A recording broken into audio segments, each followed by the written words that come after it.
Agora vamos falar sobre a comida na obra de Vinícius de Moraes, com Daniela Narciso. Ela conta sobre o livro que ela vai lançar no segundo semestre, que fala sobre a mesa da casa paterna, a comida nos poemas do Vinícius e os restaurantes que ele gostava de frequentar, e também a grande paixão que ele tinha de cozinhar para a pessoa amada.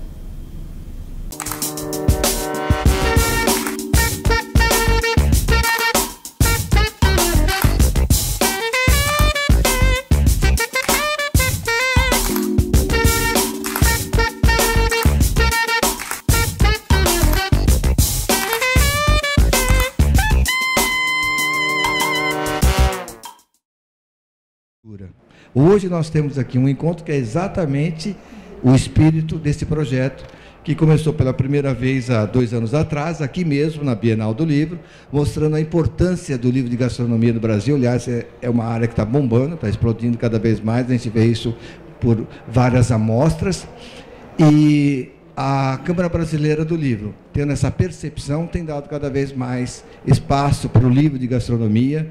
E a prova é que nós estamos aqui pela segunda vez com um evento que teve, inclusive, uma grande participação da Daniela Narciso, que está aqui presente, pode-se dizer uma coautora desse projeto, que a gente tem um agradecimento muito grande, e o Maurício, que está ali na plateia também, que os dois construíram com a gente esse projeto. Dessa vez eles não estão exatamente na produção, mas nos deram a honra de estar aqui presentes, agora conversando do outro lado, né, como autores. E eu vou pedir que a Guta Chaves faça a apresentação, que abra esse encontro, faça a apresentação, e depois ela vai fazer também uma espécie de mediação, de talk show, não sei como é que vai ser, como fosse uma entrevista para uma revista. Você vai contar para a gente, Guta, por favor. Bem, essa mediação vai ser um improviso que a gente combinou aqui, pode ter a participação de todos também, fazendo perguntas, assim, acredito que muita gente aqui como eu, fã de Vinícius de Moraes, né? Acho que é uma grande honra aqui para todos falar sobre Vinícius de Moraes, né? Bem, então a gente começa agora mais uma programação, né? Que é a gastronomia na obra de Vinícius de Moraes. Esse é o nome da obra, Daniela? O nome da obra ainda, assim, está praticamente fechado, mas vai se chamar Delícias Poéticas, o livro de receitas da vida e da obra de Vinícius de Moraes. Ah, legal. Então, vou apresentar para vocês aqui a Daniela Narciso. A Daniela Narciso, ela é executiva, né, da Caqui Projetos, que é uma empresa de produções culturais. A Edith Gonçalves, pesquisadora do livro, né? A Daniela Narciso também é autora do projeto do livro. Pesquisou junto com a Edith o livro de Vinícius de Moraes, da obra. O Vitor Ortega, que é o cozinheiro do projeto, né? Da Caqui também. Trabalha, né, com a gente na Caqui. Da Caqui e do livro. Para o projeto do livro, entre outros. Ah, legal. Então, para começar falar sobre Vinícius de Moraes, né, eu pedi licença a elas, né, e vocês vão desculpar a licença poética também, porque eu não sei se eu lembro tão de cor, mas eu vou recitar um poema aqui de Vinícius de Moraes, que é Soneto de Fidelidade, que eu adoro. De tudo ao meu amor serei atento, antes e com tal zelo, e sempre e tanto, que mesmo em face do maior encanto, dele se encante mais meu pensamento.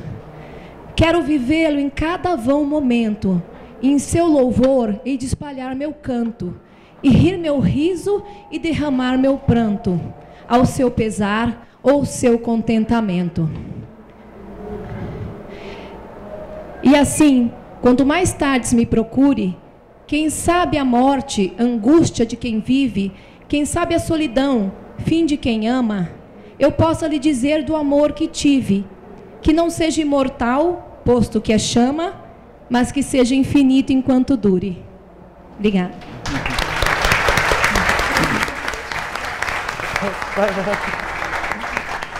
Obrigada.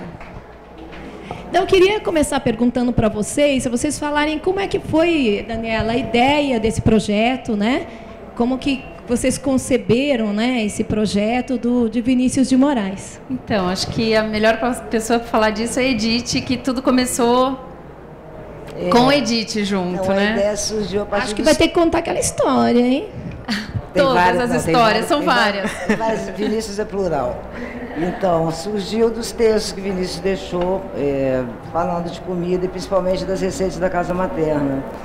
Ele até tem um poema chamado A Casa Materna e além das receitas da casa materna, todas as comidinhas que ele sempre falou para depois do amor, comidinhas para deixar a pessoa amada feliz. E aí, percorrendo toda a obra de Vinícius, você sempre encontra um lugar ou outro em que ele fala de comidas, e principalmente as da casa materna. Eu poderia até ilustrar isso com uma carta que ele escreve para o Tom. Numa das moradias dele, ele estava na França, em 64, ele escreve para o Tom antes de voltar ao Brasil. Ele fala: vou agora escrever para casa e pedir 2 menus diferentes para a minha chegada. Para o almoço, um tutuzinho com torresmo, um lombinho de porco, bem tostadinho, uma covinha mineira e doce de coco. Para o jantar, uma galinha ao molho pardo, com um arroz bem soltinho e papos de anjo. Mas daqueles que só a mãe da gente sabe fazer. Daqueles que, se a pessoa fosse honrada mesmo, só devia comer metida num banho morno e em trevas totais, pensando, no máximo, na mulher amada. Então, aí você vai percorrendo a obra de Vinícius, você vai vendo que Vinícius não só gostava de comer, como ele também gostava de cozinhar. Ele gostava de cozinhar, acordar de madrugada e fazer comidinhas para a mulher amada, enfim, como ele vai... Dá uns exemplos, assim, de coisas que ele fazia, Daniela. No Para Viver um Grande Amor, né? O Para Viver o Grande Amor, ele fala, né, há que se saber fazer coisinhas, ovinhos mexidos, estrogonofes, molinhos, sopas... E o que há de melhor do que ir para a cozinha e preparar com amor uma rica e gostosa galinha ensopada com uma rica e gostosa farofinha para o seu grande amor. Tem todas essas receitas no livro? Tem todas essas receitas no livro. O livro está, assim, bem rico. A gente convidou... Está delicioso. Está delicioso, não é à toa que se chama Delícias Poéticas, a gente está batizando com esse nome. A gente convidou bastante chefes para interpretar as receitas da obra do Vinícius de Moraes. E algumas a gente buscou as receitas originais de família mesmo. Então a gente tem receitas do pai. A gente achou manuscritos do pai de Vinícius, por exemplo, o pão diminuto é uma receita do pai de Vinícius. A irmã dele, que é a Letícia, que tem 94, 95 anos, abriu a casa para a gente, todos os livros de receita da família, e ajudou muito nesse processo de criação, de recriar essas receitas todas. E é um trabalho delicioso, né? Foi delicioso trabalhar com ela.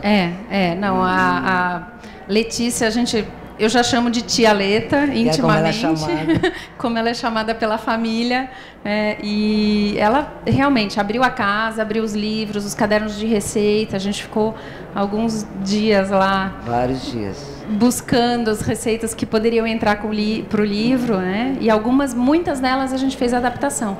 E a tia Leta escreveu, ela escreve um texto que se chama O Sabor das Lembranças. Ela abre o livro. Que é o que abre o livro. E dentre o Sabor das Lembranças, ela lembra de uma história muito engraçada, quando o Vinícius tinha 7 anos, e eles escutavam uma galinha pondo ovo no galinheiro. Naquela época todo mundo tinha um galinheiro no quintal de casa, né?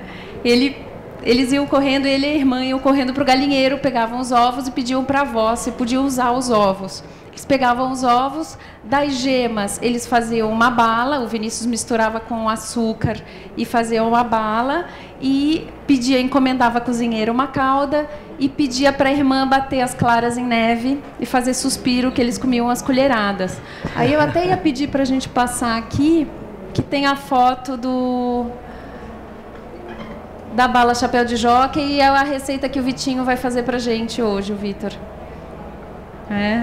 Então é essa receita deliciosa da bala que a gente vai provar aqui hoje. Né? Inclusive, claro, a gente teve que fazer adaptações, né? Porque na época você tirava o ovo do galinheiro, juntava a gema com açúcar e a bala estava pronta.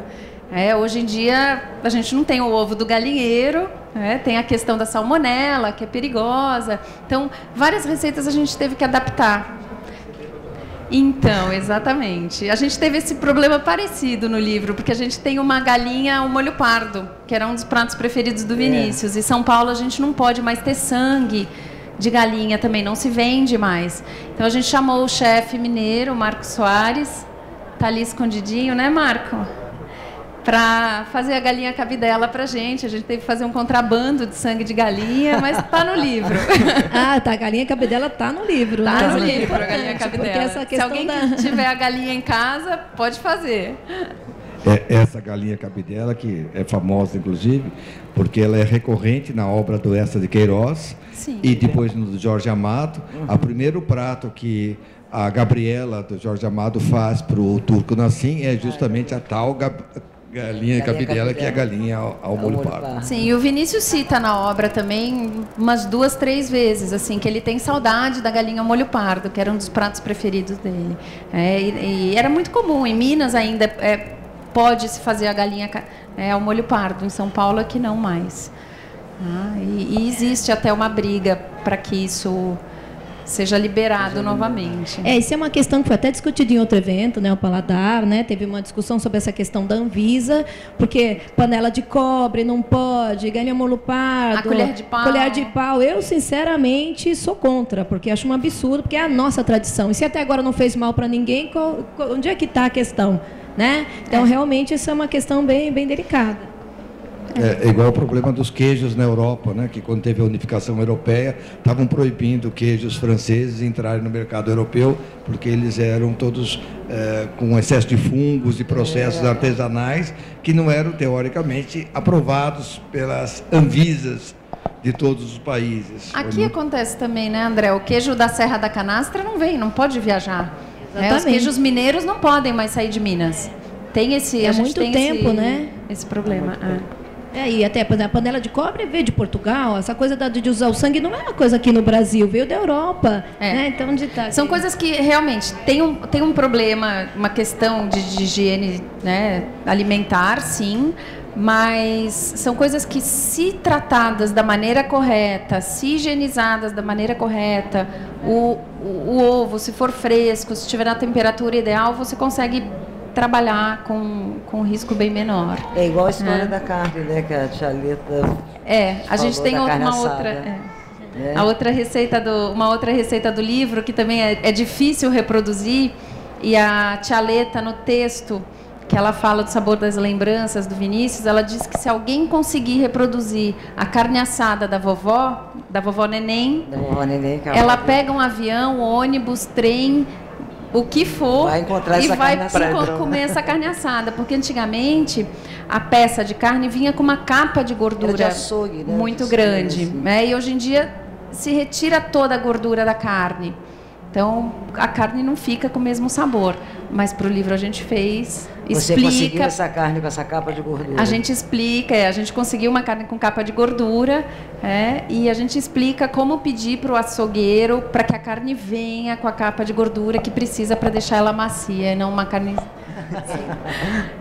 O Vitor foi assim, deixa eu levantar um pouquinho, foi quem fez a maioria das receitas para a gente. Eu quero agradecer também, em primeiro lugar, o Marco Soares, um chefe mineiro que é recém-chegado em São Paulo, está assumindo a chefia do Hotel Unique, e a Vanessa Silva também, que faz muitos trabalhos, muitos eventos, inclusive trabalhou muito tempo com o Eric Jacan, e os dois também deram uma força gigante para a gente, fazendo os pratos, aquelas fotos bonitas que vocês vão ver aí no livro, a maioria delas são dos 3.